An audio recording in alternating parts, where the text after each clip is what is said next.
Ndabasuje neza abakunzi ba Beni Grace TV. Uyu munsi nongeye kugaruka, ngarukanye imbaraga, ngarukanye morale kugira ngo dukore twige guteka aho twaba turi mu rugo turya neza. Aha murabona rero mfite ibirayi ariko mbanje kubasuhuza abashyashya, abasanzwe, abantu bashyashya rwose nkomeje kubaha karibu kwa Beni Grace TV. Yego rero tugiye gutangira guteka. Uyu munsi natekereje guteka ibirayi rero ariko bidahase, ni ukuvuga ngo murabona hano nari ntangiye kubironga kugira ngo bibanze kubironga. Ndashaka ko uteka ibirayi nka byenda byo mu kabari, abantu muhora mujya kubirya. Ikirayi kimwe kigura amafaranga 500. Ndashaka kubigisha kubirya kugira ngo kubiteka kugira ngo mujye mubirya mwabyitekeye no mubirye mu bihaga, kuko kiriya gipande cyo mu kabari kirahenda kandi umuntu yacikorera. Aha rero utangira ufata ibirayi ukabihata neza, ufata ibirayi bikomeye n'ikinigi ukabironga neza, nta kubihata, urabironga neza bikavaho ico. Aha rero tutangiye turonga, turi kurongera mu ndobo. Niho turi kurongera, hanyuma turaronga neza nta kibazo. Utangira uronge neza, ubinoge neza ku buryo nta bitaka biza kuzaho. Hano rero urumva ugiye kurya ibirayi ukaza gusanga bitaka wabyishe byahise bibiha. Hano rero ngira ngo murabibona nari ndi kuronga, ndabanza ndaronga, mbona bitarakunda, mpita njyana muri lavabo, nshyiramo amazi, ndabironga inshuro nyinshi. Murabona hano byari bitangiye gucya, ndabikomeza karonga kugira ngo bice neza ku buryo wakirya ukavuga uti nta mwanda uriho, uraronga ukareka gushirika ubute. Hano rero nsuje abantu bashyashya, abantu basanzwe, karibu kuri Beni Grace TV, dukomeze twigane guteka. Twigana guteka hanyuma tujye dufatanya mu guteka. Murabona rero hano ndimo ndaronga ibirayi, nakomeje kuronga, nashyiriye muri lavabo inshuro nyinshi, nshyize mu ndobo mu mazi ya nyuma. Ko mbironze inshuro nyinshi murabona ko byamajije kunoga, nabanza kurongera mu ndobo mbona bitavamo, ndagenda njya muri lavabo kugira ngo ndonge neza ibintu bike. Murabona ko ibirayi amazi amajije ndi kurongamo amajije gucya neza. Urabironga rero ugomba kugira ubute, ukabironga na hari imbere ukajya winjizamo ukareba neza. Nk'ahangaha urabona hari akantu kadasanzwe bakagashyirasha icyuma gisa nk'icyagiye batemye, ukahakata kuko haba harakomeye hasa nabi, ukahakata hanyuma ukajya guteka. Rero turacyaronga. Hano rero ndibutsa abantu bashyashya, abantu batamenyereye kuri Beni Grace TV, mujye kuri playlist muri amavideo yanjye, cyangwa se mujye kuri video muri amavideo yanjye, nashyiraho ibiganiro bitandukanye, ibiganiro byo guteka, ibiganiro by'ubuzima, byose tugomba kubinyuramo, niko ubuzima bumeze. Hanyuma rero abantu mutameze neza, muri kumwe mutameze neza, mwihangane, iminsi niko imera. Uyu munsi umeze neza, ejo utameze nabi, uyu munsi ufite ubuzima bwiza, ejo umeze nabi, uyu munsi ufite ikintu mu rugo, ejo ntacyo. Byose niko ubuzima bumera, niko isi dutuye imeze. Hanyuma ugakomeza ukihangana, kwihangana biruta byose. Ugera Imana igera ikakwibuka. Nta muntu ugomba kwiheba kandi ahagaze. Hano rero turakomeza kuronga ibirayi byacu. Nabyo nabirenze neza, birasaba kubuta ukabironga kuko ntabwo nifuza kuza kubirya ari umwanda. Yego hano rero twari turangije kubironga, niyo amazi ya nyuma nsa nk'ugiye kubiteka, kubikuramo noneho mbiteke. Na ya nyuma ndimo ndabereka ko byanoze, ngira ngo murabibona neza ko byanoze. Tugiye gushyira mu isafuriya, ducanire, hanyuma dutegereze bishye, tubireke bishye neza.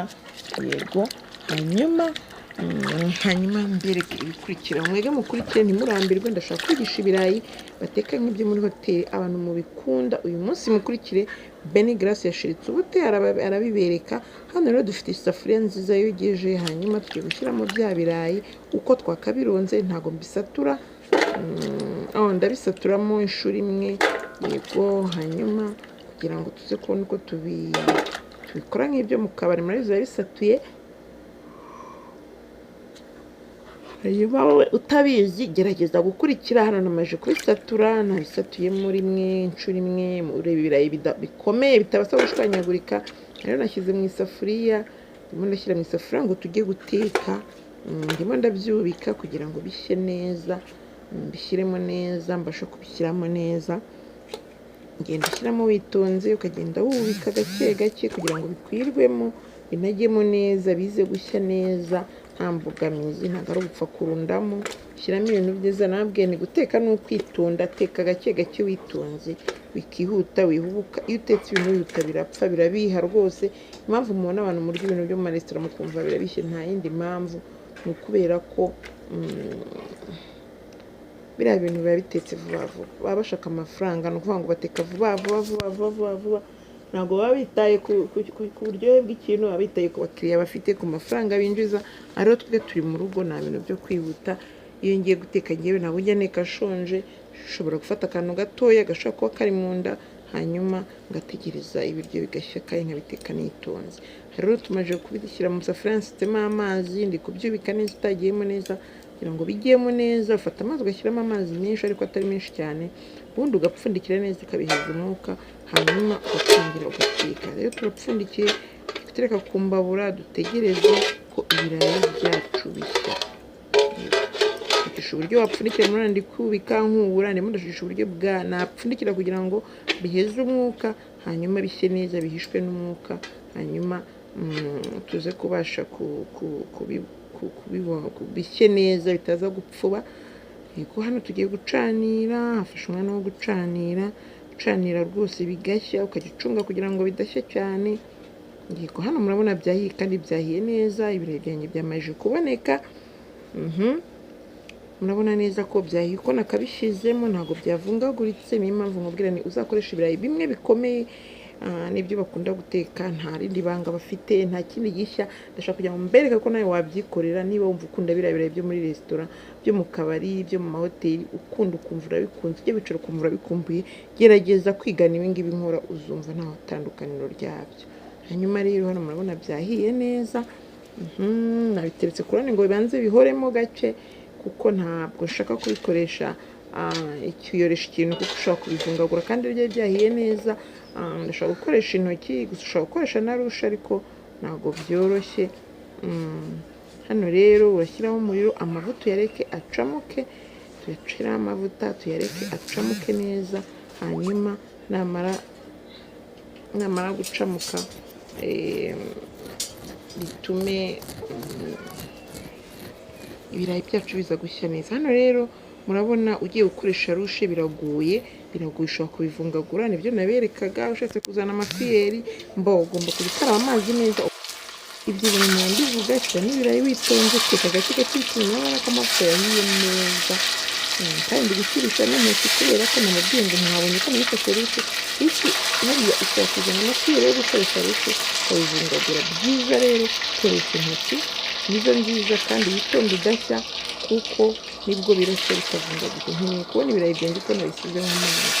Rero ndi gushyira mu mavuta kugira ngo duteke neza twitonze, kandi ibirayi byacu bishye neza, kandi tugere ku cyo twifuza. Ikindi rero kandi ngiye ngomba kubigeraho, mbere no kwishyirira confidence, ugomba ko ubishoboye. Nawe niba ushaka kubimenya, kurikira ino video uyirangize.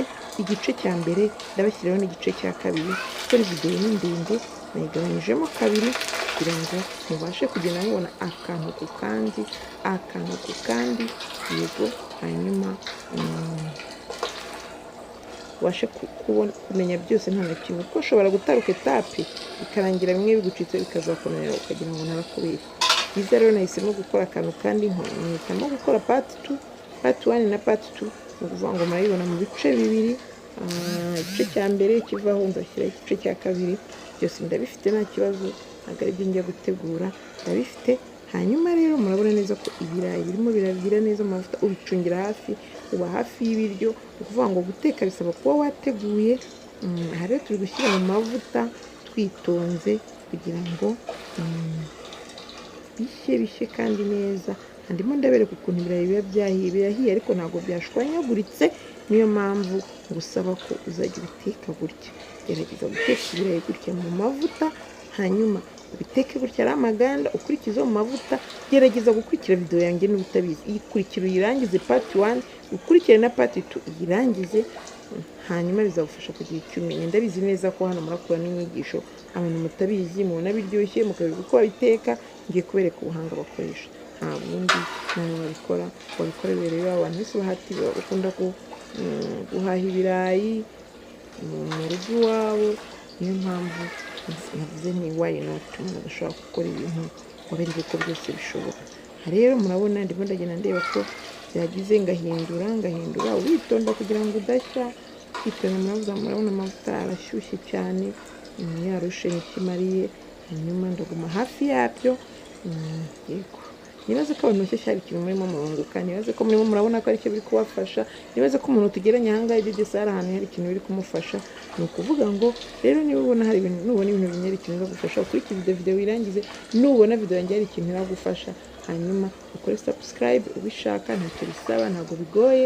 Buri gihe ibintu byose byicwa no kutabimenya kwawe no kudakora subscribe. Hanyuma rero nurangiza ukore subscribe, ukande kuri like ni muntu bikunda, hanyuma unyandike sharingiye n'abandi n'ibinakunda byaba byiza.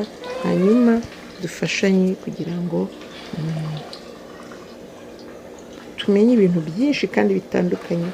Yego, mukurikire, ndabashimiye cyane, ndabasaba gukurikira mwese. Abantu mumaze kunyereka ko munkurikiye mwese ndabashimira, ntabwo nacika intege kandi mwaranyeretse ko ibintu ndi gukora bifite akamaro. Niyo mpamvu nanjye nzagomba gukora uko nshoboye, uko nzashobozwa. Igihe cyose nzaba mbona mbishoboye nzajya mbikora. Nzagerageza no kuvuga ngo ibi bintu nzagerageza kubikora. Dukomeze twungurane inama, twungurane ibitekerezo, tugere ku bintu byinshi kugira ngo buri wese azabashe kuba yagira icyo amenya, yige guteka. Abamama, abantu mukunda gutekesha abakozi kuva kwa mbere ku cyumweru, rwose ibintu ntabwo ari ibyo. Mujye mugerageza kwigira mu gikoni. Ni ukuri abakozi rwose ntabwo bateka ibintu biryoshye, namwe murabyumva. Ibirayi birahenda, umuceri urahenda, ibintu mbese n'ibishyimbo bisigaye bihenda. Kubirya rero kubigura biguhenze, warangiza ukabirya bibishye. Ni ukuri abakozi nabo kudufasha, yego n'abana beza, ariko ntabwo bazi guteka pe. Ni ukuvuga ngo ngende mu bantu banga kurya ibintu bibishye. Iyo bibishye birananira, sinkunda kurya cyane, ariko iyo ibiryo bibishye rwose rero mbivaho burundu. Ni umuntu urya uturyo duke ariko nkaturya turyoshye, nuko nibereyeho. Hanyuma rero murabona hano ibirayi birahiye, mbikuye mu mavuta, ntabwo ngomba kubishiriza ko turacyabitetse.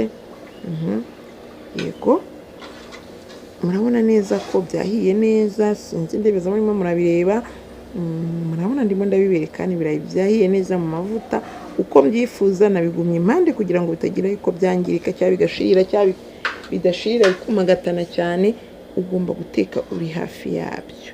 Yego, hanyuma ubu rero ngiye kubereka, tugiye gushyiramo na biriya bikurikiraho nabyo tubiteke bishye. Urongera ukareka amavuta agashya neza. Hano nari maskanya ndetse amavuta arashya, urabona neza ko yongeye agashya neza. Ndongeshije n'ibindi birayi kugira ngo nanone byongere nabyo bike neza. Hanyuma tujya kuri etape ya kabiri, igice cya mbere turangiriza hano tuvuga kuri etape ya mbere yo kugeza ibirayi mu mavuta. Hanyuma igice cya kabiri kizagucike, urebe neza, ukurikire neza ukuntu ibirayi byo muri resitora babikora. Hanyuma nawe wafata 2, wafata 5 uzabigerageze wese, uzakora n'inyigisho nyinshi. Hanyuma ujye ubyitekera. Abantu bakunze b'ibirayi bose mujye mugira ibyo mwitekera. Nababwira iki, mujye mureka ubura mwumva wajya mu kabari, ubura mwumva wajya muri resitora, kiriya kimwe baguha kigutera ubusambo, ubwo ntabwo kiguhaza. Murebe namwe ibirayi nk'iki, ibi birayi koko nimbirya ndabirya, mbirye. Ubu wakongera umaze kurya ibirayi bingana gutya, ukongera ugakenera ibirayi. Waba watetse mu rugo ibirayi bingana gutya, waba ufite abana bagera hirya bakabona bagira n'ikirayi nk'iki bakumva baragishaka. Oya, ni ukuvuga ngo niba witetse teke kandi biteke neza, bizagufasha mu buzima bwa buri munsi. Yego, murabona neza dushyizemo ifiriti ya kabiri, turangize kuyiteka. Hanyuma igice cya kabiri kiraza mbereka uburyo noneho tugiye kubikora nk'ibyo mu kabari neza kandi bikaryoha. Ugikurikire, ariko nkwibutsa gukora subscribe, like, share na comment. Yibuke rwose uhakore, aho hantu ntacyo bitwaye. Dukomeze kugumana mu buzima bwa buri munsi, hanyuma tujye tubana iminsi yose, nta munsi n'umwe uvuyemo. Mbereka ibintu byiza byinshi kugira ngo tujye tubana kenshi. Bizadufasha mu minsi yacu, bizadufasha kubaho neza, kurya neza. Ndimo ndabereka ikirayi uko kimeze imbere n'inyuma, kirashyushye yego, ariko nagerageje kugifata kugira ngo mbereke neza ko cyafashe amavuta kandi kitashiririye. Ibi nabyo rero ni irindi banga rya mbere ryo guteka ibirayi. Ntabwo ugomba kubitaho ngo ugende, ugomba kuba hafi y'ibyo utetse kandi ugomba gutegura mbere ibyo ugiye guteka. Niryo